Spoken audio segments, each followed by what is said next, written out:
नमस्कार मित्रांनो, मी निखिल आणि पुन्हा एकदा स्वागत आहे तुमच्या एका नवीन ऑसम टॉपर क्लास व्हिडिओमध्ये। आज आपण एक्सप्लोर करणार आहोत सातारा जिल्ह्यातील मान तालुक्यातील महिमानगड या गावामध्ये विराजित असणारा किल्ले महिमानगड। शक्तीची आराध्य देवता हनुमंतराय आणि सूर्यदेवतेचे दर्शन घेऊन मी महिमानगडाची वाट धरली।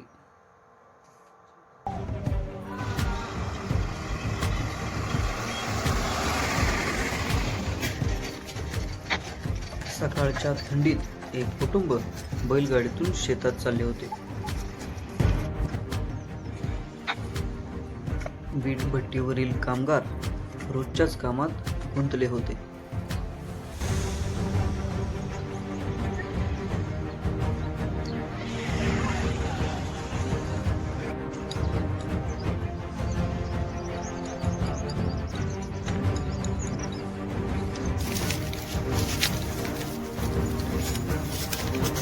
पुढे ऊस भरणे चालू होते।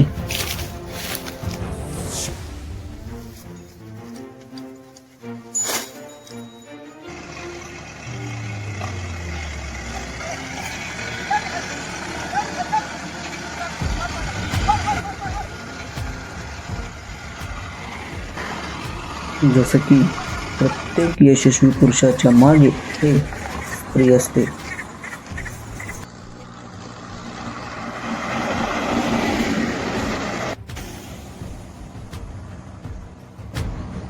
अनुक्रमे भिवडी, कोरेगाव, पुसेगाव, निढळ या मार्गे मी महिमानगड या गावाच्या कमानीजवळ पोहोचलो।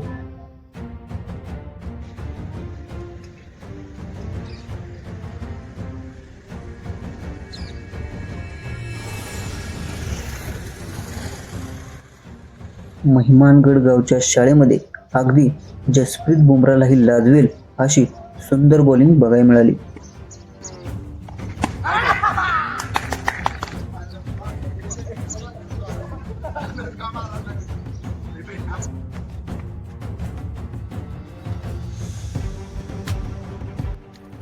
गावामध्ये आपल्याला सुंदर भवानी मातेचे मंदिर लागते। या मंदिरा शेजारी आपण आपली गाडी पार्क करून ठेवली आहे आणि मंदिराच्या शेजारूनच एक छोटी पायवाट गडावरती घेऊन जाते। येथूनच आपले ट्रेकिंग सुरू होते।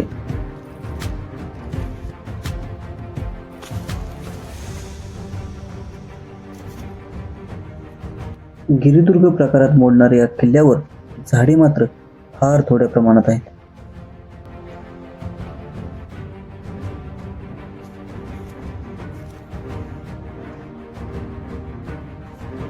सातारा शहरापासून सुमारे 51 किलोमीटर अंतरावर येणारा हा किल्ला आहे। हा किल्ला आकाराने फार मोठा नसून ट्रेकिंगच्या दृष्टीने सोप्या श्रेणीत येतो।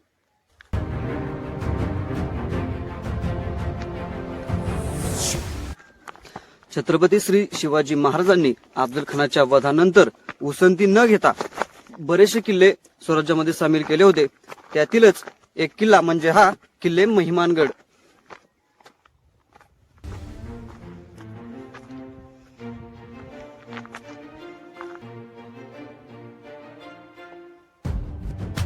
किल्ले महिमानगड याचे हे नाव आणि ते का पडले असावे याचे विविध संदर्भ आढळतात, जे की या गडाच्या प्राचीन इतिहासापासून सुरू होतात आणि तुलनेने अलीकडच्या इतिहासापर्यंत येऊन पोहोचतात।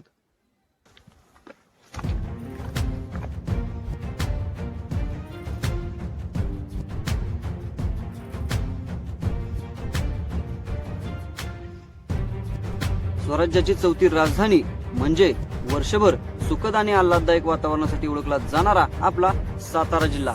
हा जिल्हा भौगोलिक दृष्ट्या जितका महत्वाचा तितकाच ऐतिहासिक वारसा जपणारा। मित्रांनो, 10 मिनिटाची चढाई करून वरती आलो की आपल्याला गडाचे बुरुज आणि तटबंदी दिसते। हा गड आकाराने मोठा नाही, त्यामुळे किमान 30 मिनिटात आपण या गडावरती पोहोचू शकतो।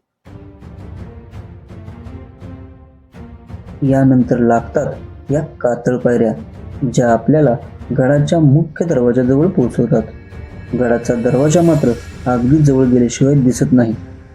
बुरुजामागे असलेला गोमुखी आकाराच्या दरवाजामुळे गडाच्या सुरक्षिततेमध्ये वाढ होते। गडाचा हा दरवाजा पूर्वी किती भक्कम आणि सुंदर असेल याची आपण कल्पना करू शकतो.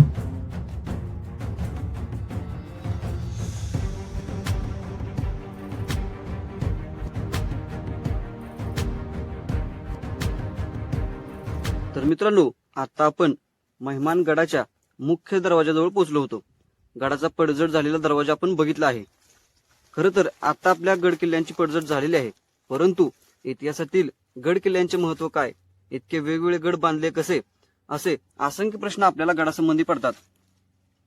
या सर्व प्रश्नांची उत्तरे आणि त्या काळी या किल्ल्यांना असणारे महत्व याचे उत्तर शिवछत्रपतींच्या आज्ञापत्रात मिळते. आणि ते आज्ञापत्र असे होते की संपूर्ण राज्याचे सार ते दुर्ग, गडकोट म्हणजे आपले मूळ, गडकोट म्हणजे खजिना, गडकोट म्हणजे सैन्यांचे बळ, गडकोट म्हणजे राज्यलक्ष्मी, गडकोट म्हणजे आपली वसती स्थळे, गडकोट म्हणजे सुखनिद्रागार, किंबहुना गडकोट म्हणजे आपले प्राण संरक्षण. हा किल्ला किती प्राचीन आहे याचे इतिहासात देखील स्पष्ट पुरावे नाहीत. पण राष्ट्रकूट, चालुक्य, यादव, इस्लामी राजवट, मानदेश यांना आदिलशाह आणि मुघल यांच्याकडून वतन मिळाले होते. या सर्व राजवटींमध्ये मेहमानगड किल्ला अस्तित्वात असावा एवढा मात्र नक्की तो प्राचीन आहे. मित्रांनो, मेहमानगड हा किल्ला काय आकाराने तितकासा मोठा नाही. या गडाचा प्रामुख्याने उपयोग हा टेहळणीसाठी होत होता. तो कसा तर पूर्वीचा महत्वाचा व्यापारी मार्ग म्हणजे विजापूर, पंढरपूर, सातारा, महाड मार्गे बंदरावर, बरोबर.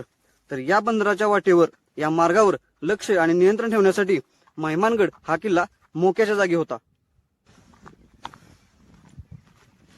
तर मित्रांनो, आपण सोलो ट्रेक करून फायनली गडाच्या माथ्यावर पोहोचलो आहोत. गडाचा माथा फारसा सपाट आहे आणि समोरच आपल्याला शक्ती देवता, गडाचा राखण करता हनुमानाचे मंदिर दिसते आहे.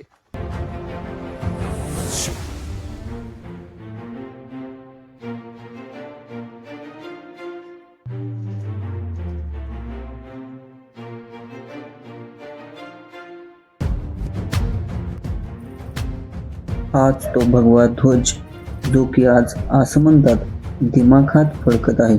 त्यासाठी छत्रपती शिवाजी महाराज आणि आपल्या असंख्य मावळ्यांनी आपल्या जीवाचं अक्षरशः रान केलं होतं. गडाच्या मध्यभागी असणारे हे वाड्यांचे अवशेष कदाचित किल्लेदारांच्या वाड्याचे असू शकतात. त्यापुढे गेलं की लागतात गडावरील एकूण 4 पाण्याची टाकी. त्यातील 3 कोरडे असून एक दगडांनी बांधलेले चौकोनी टाके आहे.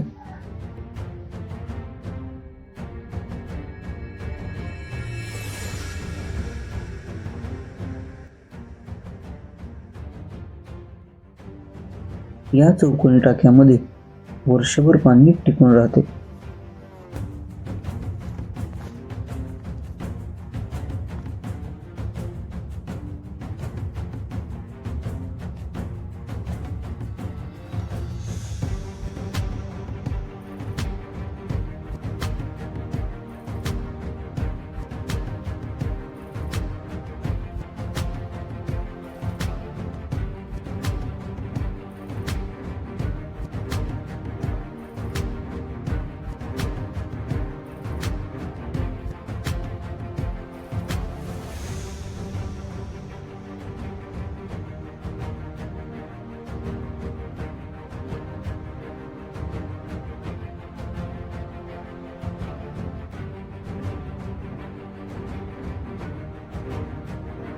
युद्ध प्रसंगी आणीबाणीच्या काळात शत्रूवर हल्ला करण्यासाठी किंवा छुप्या पद्धतीने गडावरून ये जा करण्यासाठी वापरली जाणारी चोरवाट ती या गडावरती एक आहे.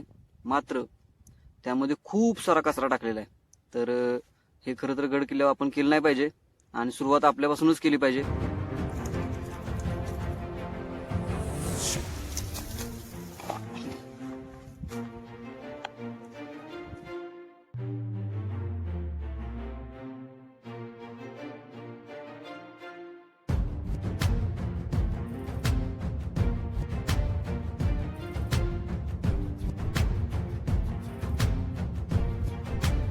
मित्रांनो, या भागातील किल्ल्यांचं आणखीन एक वैशिष्ट्य जाणवत आहे, ते म्हणजे हे किल्ले मुख्य डोंगर रांगेपासून काहीशे वेगळे आहेत.